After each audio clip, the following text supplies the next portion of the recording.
Allez, parlons de cette crise démocratique. Y a-t-il crise démocratique ou pas? Il y a dans tous les cas une crise sociale et politique à travers la réforme des retraites. Pour évoquer le sujet, nous avons trois invités par ordre alphabétique. François Coq, essayiste, auteur de l'impératif démocratique, de la crise de la représentativité aux Gilets jaunes, aux éditions Éric Jamet. Bonjour. Bonjour Jean-Jacques, bonjour à tous. Merci d'être avec nous. Eddy Fougier, qui est politologue, spécialiste des mouvements protestataires. Bonjour. Bonjour. Merci d'être avec nous. Et William T, qui est président de think tank Le Millénaire. Bonjour. Bonjour. Merci d'être là tous les trois pour discuter. Alors, je parlais de crise démocratique. C'est Laurent Berger qui estime que nous vivons une crise démocratique. Nous vivons une crise sociale et politique. Ça, c'est une réalité. Je vous fais un petit tour de table rapide. Est-ce que nous vivons une crise démocratique, François Croc? Oui, nous avons clairement basculé dans une crise démocratique. Nous étions, depuis le début de ce mouvement social, dans une situation de conflit démocratique. À partir du moment où la situation dans laquelle nous sommes depuis le mois de juin 2022 est celle de la démocratie minoritaire, qui est une situation très large. Vous savez, l'ère de la démocratie minoritaire dans laquelle nous sommes rentrés, en France, nous y sommes rentrés un petit peu partout en Europe. La majorité des pays au sein de l'Union européenne sont dirigés par des gouvernements qui sont minoritaires au sein de leur propre Parlement. Donc la France y est rendue depuis juin 2022. Et donc, en étant minoritaire, monsieur Macron et madame Borne ont voulu faire passer une réforme qui, d'une certaine manière, était considérée par les Français comme n'ayant pas de légitimité. Donc nous étions dans un conflit démocratique et nous sommes rentrés dans une crise démocratique à partir du moment où monsieur Macron a décidé de dégainer l'article 49.3. Et donc, à partir de là, il a assumé d'aller à l'encontre non seulement d'une perspective majoritaire chez les Français, mais aussi de la perspective majoritaire au sein de la représentation nationale. Autrement dit, le hiatus de légitimité qui existe entre M. Macron et le peuple, c'est un hiatus de légitimité qui existe aussi désormais entre M. Macron et la Chambre, et l'Assemblée nationale. Alors, on reproche beaucoup, et moi je fais, et vous avez employé le terme dégainer. Dégainer, c'est la violence, c'est la force, c'est dégainer. Est-ce qu'on dégaine un 49.3 il y a aussi passer en force. Bon, tout ça, ce sont des non. Mais monsieur Bourdin, monsieur Macron aurait pu faire le choix. François Coq, en fait, chacun exprès. Comment comprendre que monsieur Macron n'ait pas été au vote?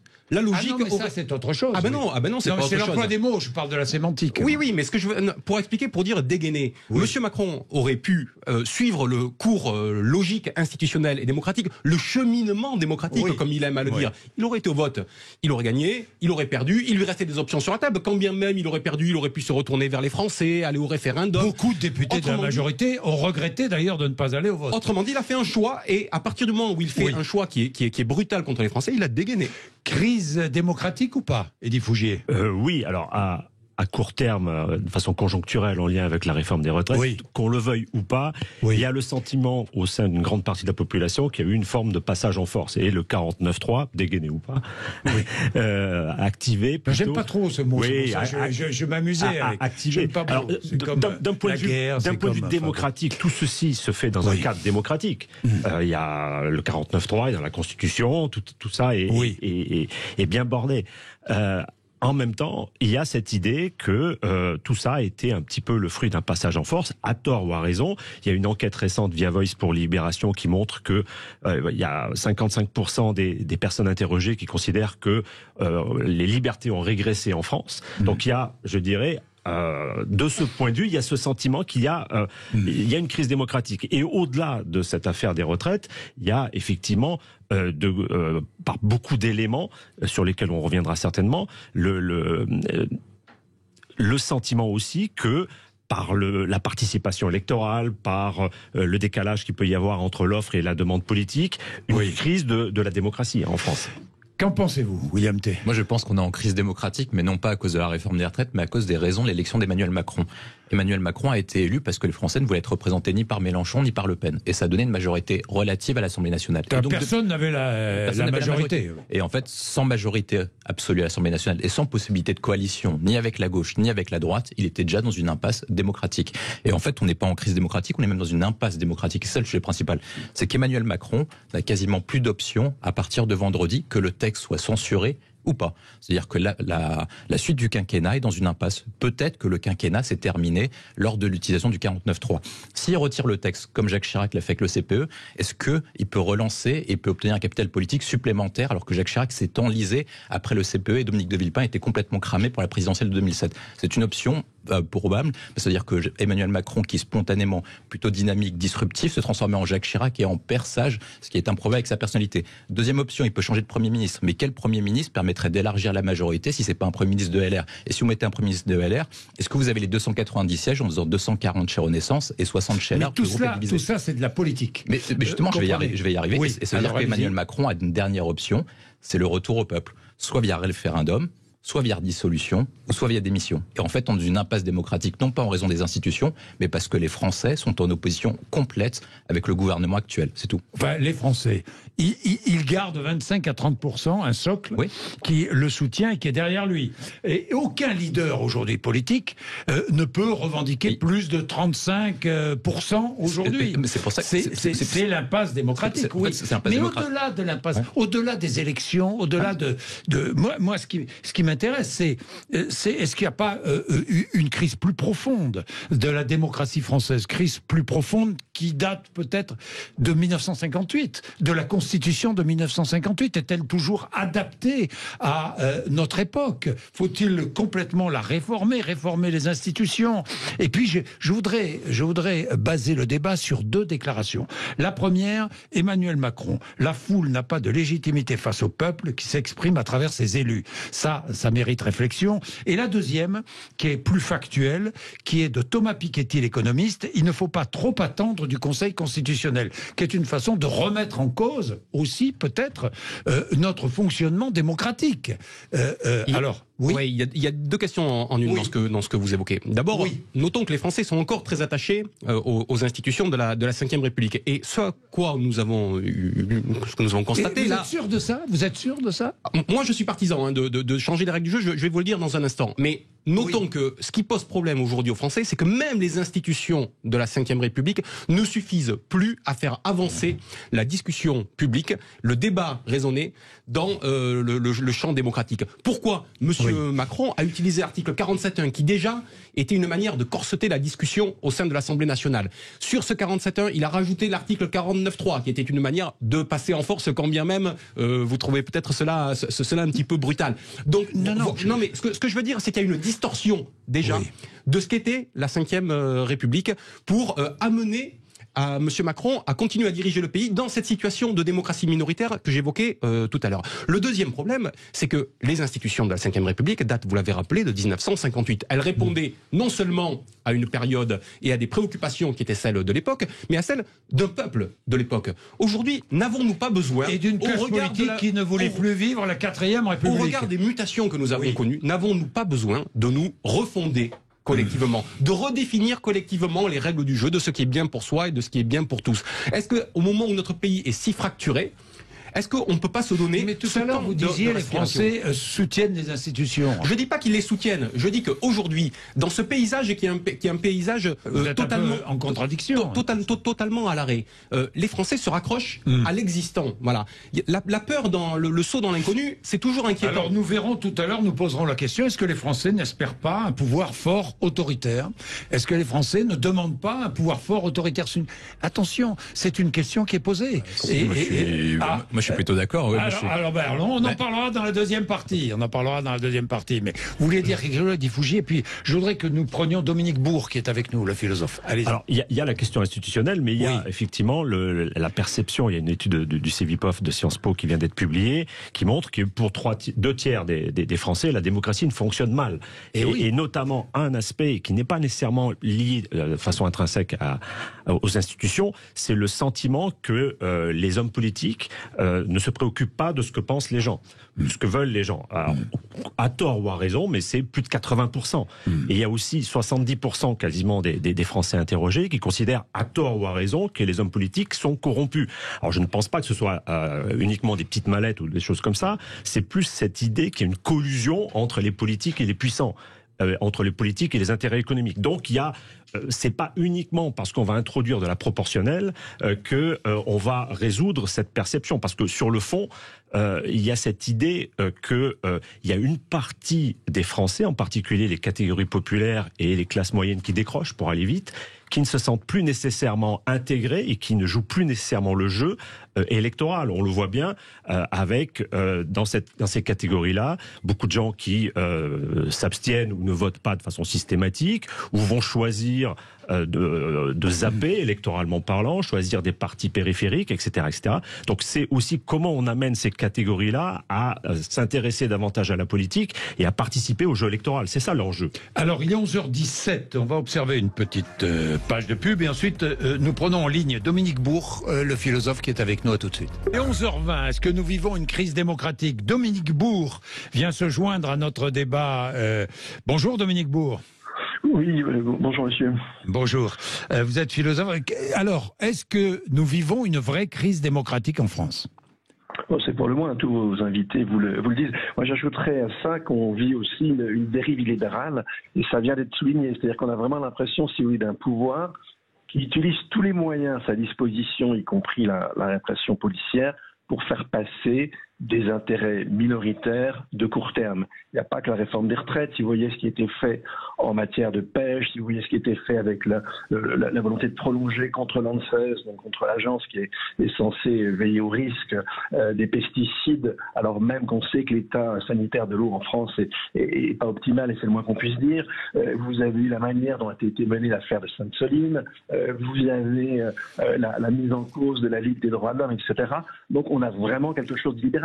Je rappellerai simplement, si vous voulez, que ça vient d'être dit d'ailleurs, que en fait, le 49.3, ça n'est que la Constitution française. Il n'y a aucune constitution au monde qui permet un processus de cette sorte. En plus, on y a rajouté, c'était dit aussi, le 47.1. Donc je vous dis, on prend la trousse à outils et on emploie tout ce qui est à sa disposition pour faire passer, parfois légitimer, des intérêts qui sont ultra minoritaires. C'est ceux des producteurs de nitrites, c'est ceux de quelques agriculteurs contre l'eau, c'est ceux de certaines sphères financières ou des marchés vis-à-vis des retraites, etc. C'est constant. Donc, effectivement, il y a une crise qui est très, très profonde. Et évidemment, la Ve République, dans ce contexte-là, elle paraît très clairement remise en cause parce qu'elle donne un pouvoir complètement fou à un petit nombre d'hommes et essentiellement à un seul individu. Oui, mais Dominique Bourg, il y a responsabilité, que vous soulignez, d'Emmanuel Macron, donc de l'État en place, de cet État libéral, dites-vous.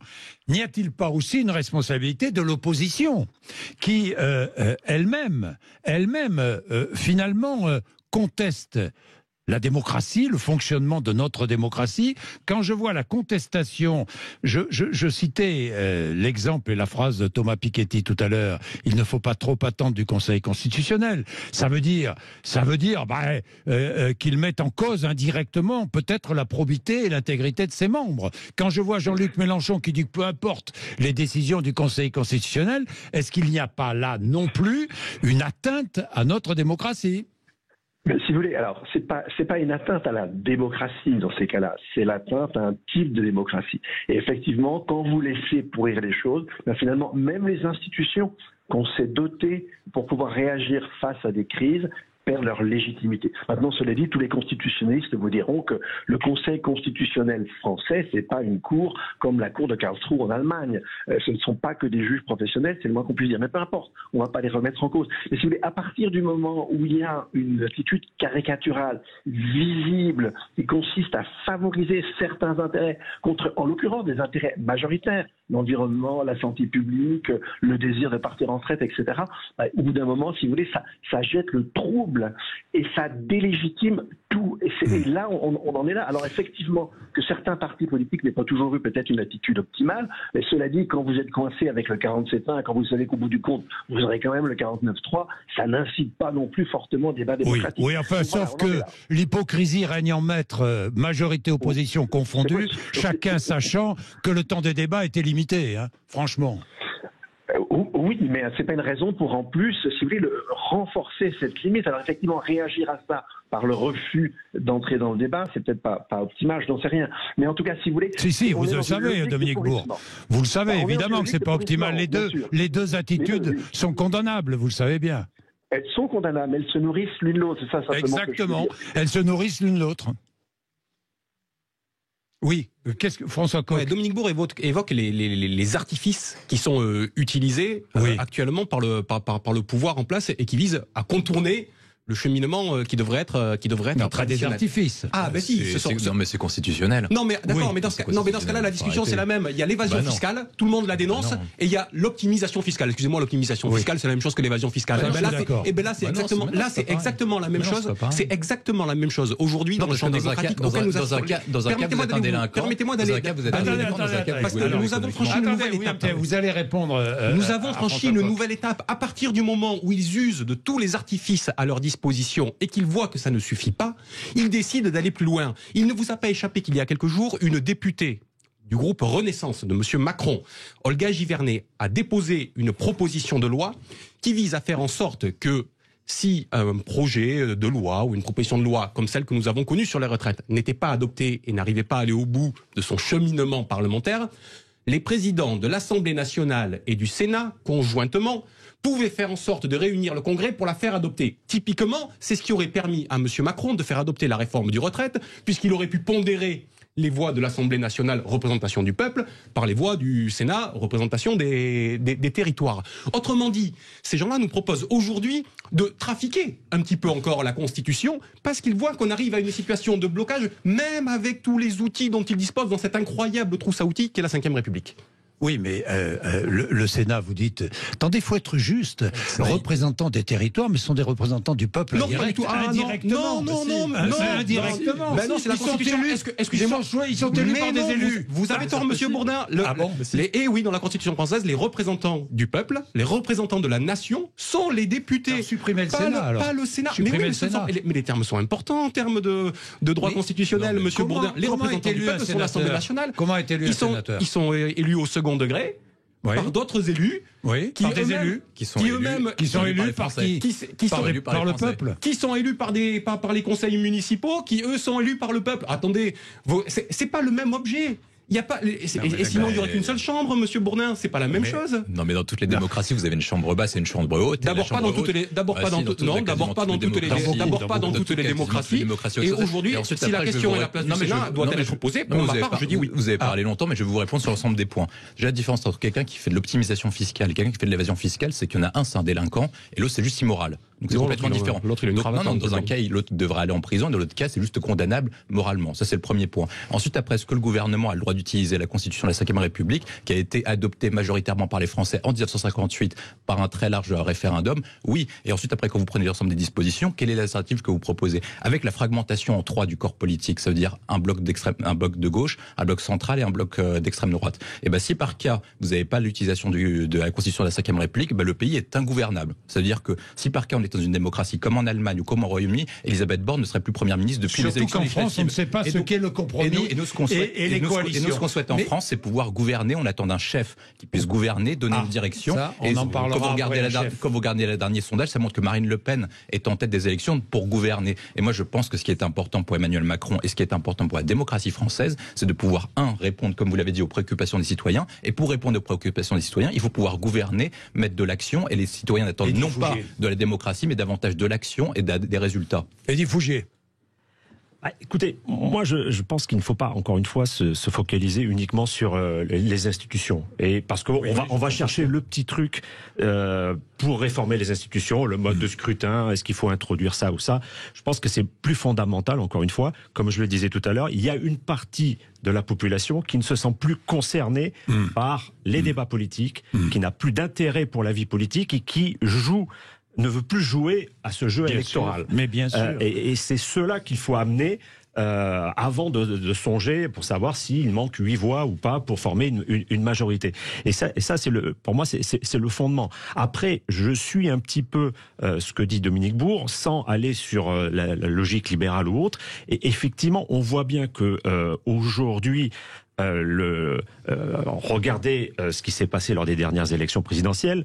Regardez l'hypothèse de François Hollande. Il voulait arriver en face de Marine Le Pen parce qu'il était quasiment assuré d'être réélu potentiellement. Donc aujourd'hui, effectivement, on voit bien que là, d'un point de vue politique, pas d'un point de vue institutionnel, les dés sont un petit peu pipés. C'est-à-dire que on sait très bien que l'un des moyens pour les partis de gouvernement de rester au pouvoir, c'est d'avoir Marine Le Pen face à eux. Donc est-ce que c'est toujours le cas? C'est la question qu'on doit se poser. On ne sait pas. On ne sait pas. Mais on voit bien. C'est la question qu'on pose. Oui, c'est une question importante, effectivement.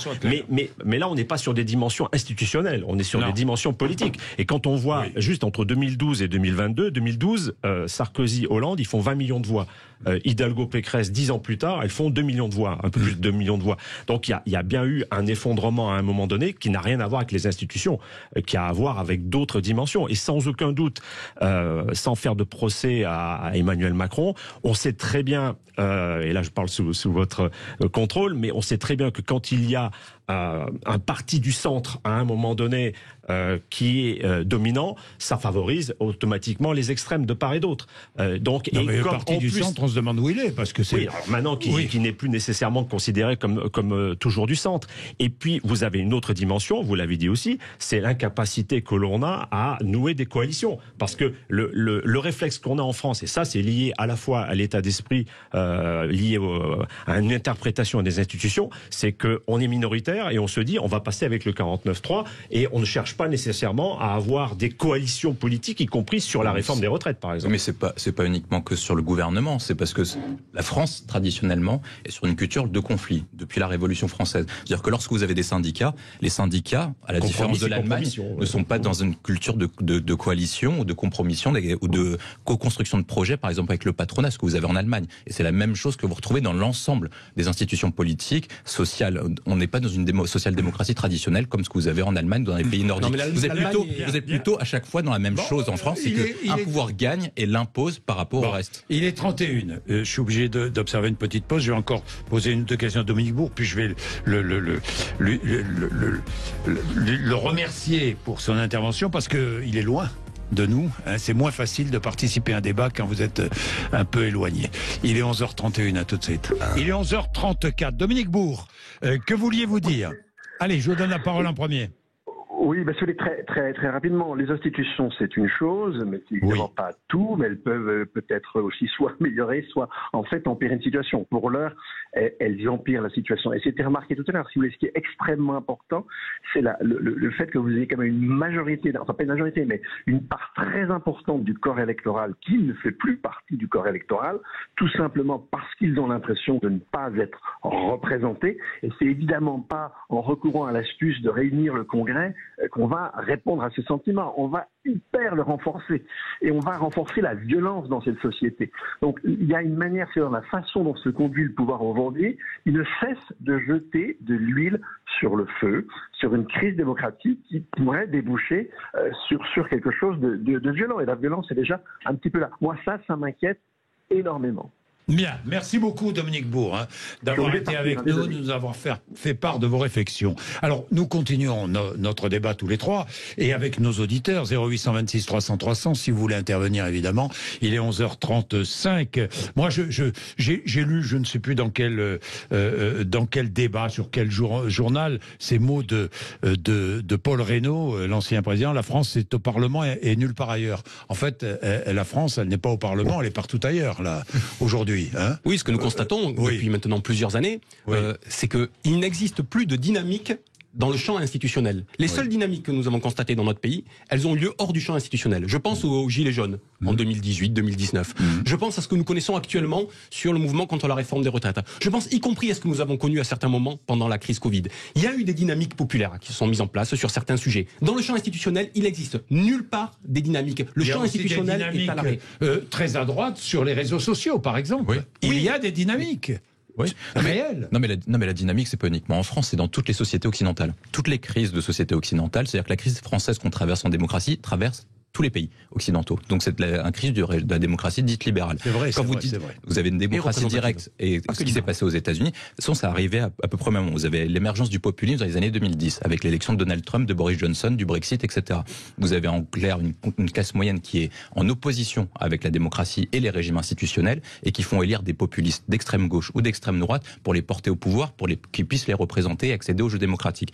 En termes de démocratie directe, c'est toutes les institutions qui sont délégitimées. C'est pas uniquement le pouvoir gouvernemental d'Emmanuel Macron. Les syndicats sont délégitimés. En décembre dernier, vous aviez la grève de la SNCF, c'était une grève directe. Également pour les médecins qui sont organisés en collectif. Vous avez de plus en plus de collectifs qui s'organisent parce que l'ensemble des Français n'ont plus confiance en leurs représentants, qu'ils soient gouvernementaux, syndicaux et sur l'ensemble des champs. Dans cette crise démocratique, les partis qui contestent le pouvoir ou qui veulent évidemment gagner le pouvoir, je pense à LFI et je pense au RN, se retrouvent.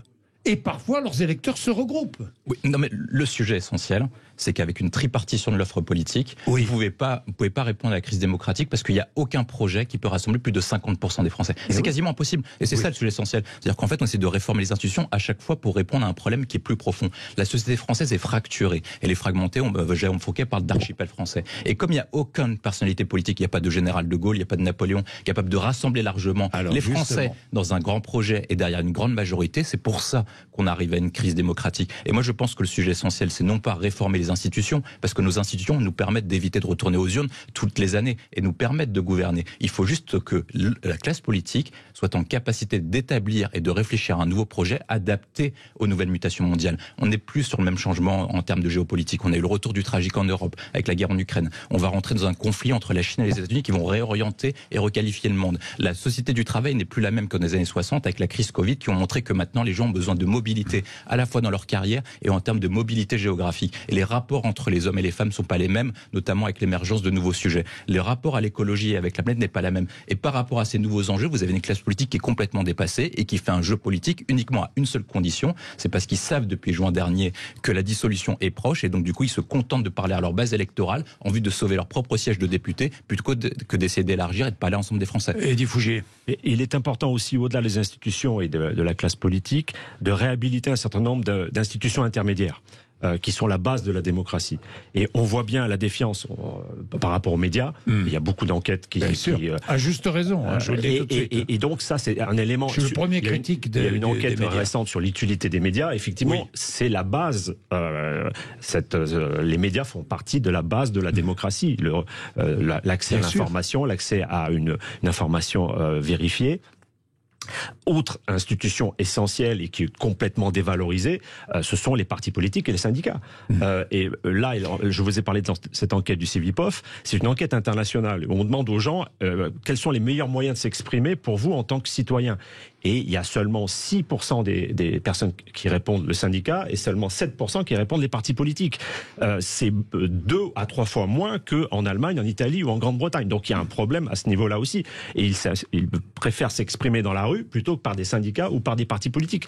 Et la base, encore une fois, de la démocratie, c'est quand même le parti politique. C'est eux qui fournissent des candidats pour les élections. C'est eux qui sont censés faire remonter du terrain un certain nombre d'idées et proposer des idées. Là, je vous suis sur le fait que les idées aujourd'hui viennent plus de la société civile que des partis politiques et les médias. Donc ce sont des éléments très importants aussi qui n'ont rien à voir avec les institutions, qui doivent être réhabilités d'une manière ou d'une autre et c'est à eux de faire le travail aussi.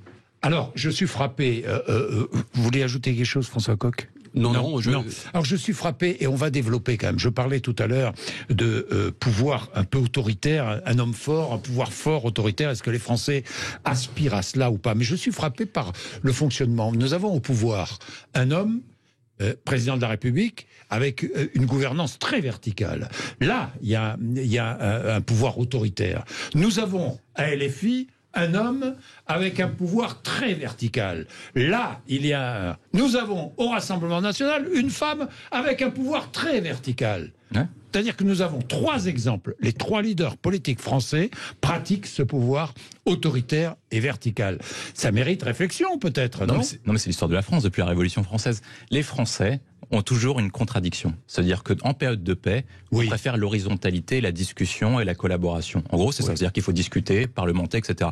Mais lorsqu'il faut gérer les cas de crise, et nous sommes en cas de crise à tous les niveaux, économique, social, démocratique, etc., on veut un pouvoir fort. La difficulté qu'on a, à la différence des autres, c'est qu'il n'y a aucun pouvoir capable de faire rassembler plus de 50% des Français. Et c'est ça la crise démocratique. Parce que les institutions de la 5e sont imaginées pour faire face à la bipolarisation entre deux partis à 50-50. Là, on a 3 partis et c'est ça la véritable sujet. Mais ensuite, après, sur la question que vous posez sur est-ce qu'il faut un pouvoir fort, est-ce qu'il faut changer les institutions, moi je pense que les institutions collent exactement à ce que souhaitent les Français. Comme vous l'avez dit, les électeurs de gauche ont mis Mélenchon en tête des représentants de gauche. Les électeurs centristes ou partis de gouvernement ont mis Macron en tête des partis de gouvernement. Et parmi les électeurs de droite ou de droite nationale radicale, ils ont mis Marine Le Pen qui effectivement est une femme autoritaire. Et ils collent à la conception de la 5e République, et je pense que les institutions de la 5e et ce que souhaitent les Français, ils cherchent un pouvoir fort, capable de gouverner et mettre une direction au pays. Bon, alors on va développer, parce que ça c'est très très intéressant. Il est 11h42, il faut observer une petite page de pub à tout de suite. Bien, nous terminons avec ce débat autour de la démocratie en France. Eddy Fougier, vous avez des chiffres à nous faire partager. Alors toujours les mêmes chiffres du CEVIPOF. Il y a, pour 29% des Français, effectivement, il y a la volonté d'avoir un homme fort qui ne respecte pas toujours les institutions. Oui. Pour 19%... Attendez, je m'arrête là. Oui. 29% des Français qui souhaitent un homme fort ou une femme forte qui ne respecte pas les institutions. Qui dans une logique d'efficacité, ne passe pas toujours par le canal des institutions. C'est un autocrate. Non, mais ce qu'on appelle une démocratie libérale. C'est Orban, quoi. C'est, voilà. Orban en Hongrie. Dites-moi, il y a beaucoup de Français qui sont admiratifs de Poutine, hein.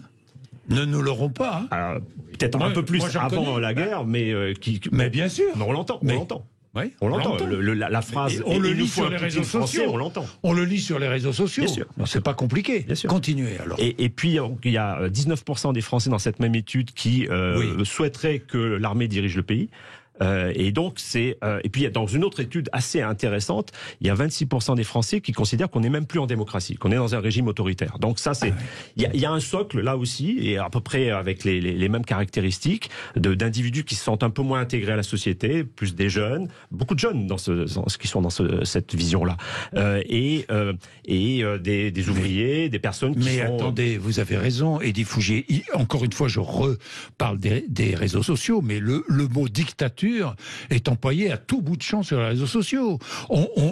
Combien de fois ai-je lu « Nous vivons en dictature », c'est une dictature. On ne peut pas dire aujourd'hui que nous vivons en dictature. Ça a été accéléré aussi par un certain nombre de mesures considérées comme liberticides durant la crise de la Covid, la question sur des vaccins, la question... Est-ce qu'on peut dire qu'on vit en dictature ? La question n'est pas de savoir si on est en dictature ou pas. La question est quel est le ressenti des gens par rapport à ça. Et ça, c'est très important. À partir du moment où les gens ressentent une forme d'oppression à leur liberté et à leur droit de décider souverainement de ce qu'ils souhaitent faire de leur vie, eh ben on a un problème démocratique. Et ce problème démocratique, j'aimais beaucoup le panorama que vous avez dressé tout à l'heure, Jean-Jacques, quand vous avez expliqué la verticalité au sommet de l'État et dans les différents partis. Parce qu'il donne à voir le problème qui est le nôtre. On a un problème d'offre politique dans ce pays. Il y a un sondage qui est sorti cette semaine dont on pense ce qu'on veut, qui était si on rejouait la présidentielle de 2022 aujourd'hui. Alors bien sûr, ça n'a pas trop de sens parce que M. Macron ne peut pas se représenter, etc. Mais peu importe, d'une manière générale, ce qui ressort, moyennant le fait que Mme Le Pen augmenterait un petit peu, que M. Mélenchon baisserait un petit peu, c'est quand même qu'on reste globalement dans un paysage qui reste le même, à l'identique. Le total gauche, par exemple, faisait 30,5% en 2022, il fait 30,5% un an après. Les blocs restent les mêmes. Autrement dit, il n'y a pas d'issue dans le cadre tel que nous le connaissons aujourd'hui, parce que les Français perçoivent que ceux qui pratiquent la politique aujourd'hui sont des rentiers de la vie électorale, que c'est une course de petits chevaux, et qu'à un moment donné, il y a besoin de quelqu'un qui vienne proposer un projet qui transcende tout ça, qui soit un projet à perspective majoritaire. Les uns et les autres ont oublié la perspective majoritaire. Ils veulent simplement avoir le socle le plus gros possible. Tout à l'heure, on parle de socle. On a des hommes et des femmes politiques aujourd'hui qui cherchent à avoir le plus gros socle politique possible pour faire de la rente électorale. Mais la rente électorale, vous avez raison. Regardons les deux leaders de l'opposition. Et Emmanuel Macron aussi, leader de l'opposition, ils font de la politique depuis tant d'années. Ils se sont présentés depuis tant de fois à la présidentielle et ailleurs. Ce sont des rentiers de la politique. Et on ne construit pas un pays avec des rentiers de la politique, me semble-t-il. William T. Oui, je suis plutôt d'accord. De toute façon, Jean-Luc Mélenchon, ça fait 40 ans qu'il est là. Marine Le Pen, c'est une dynastie familiale.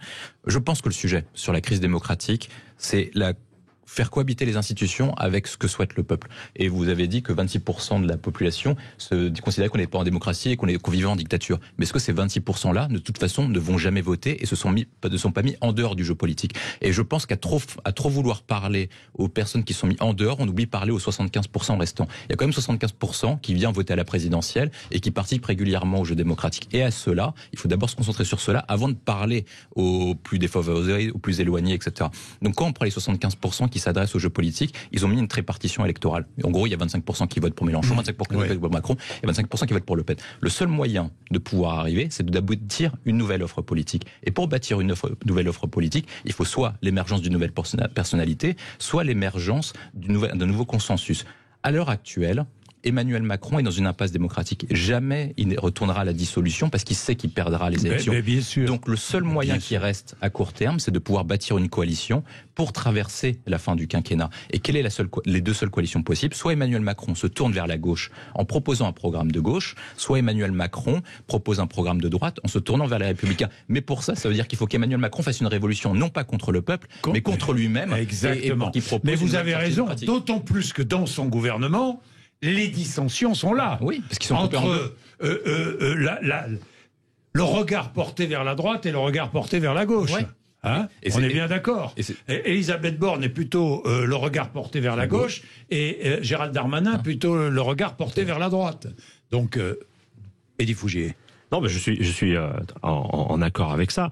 Et encore une fois, les enquêtes vous parlez de Thomas Piketty, mais les enquêtes qu'il a pu mener, pas sur les inégalités, mais sur les partis politiques dans beaucoup de pays, montrent que aujourd'hui, en gros, dans les années 50, les partis de droite attiraient les personnes qui étaient diplômées et les partis de gauche attiraient les personnes qui n'étaient pas diplômées. Tout ça a volé en éclat.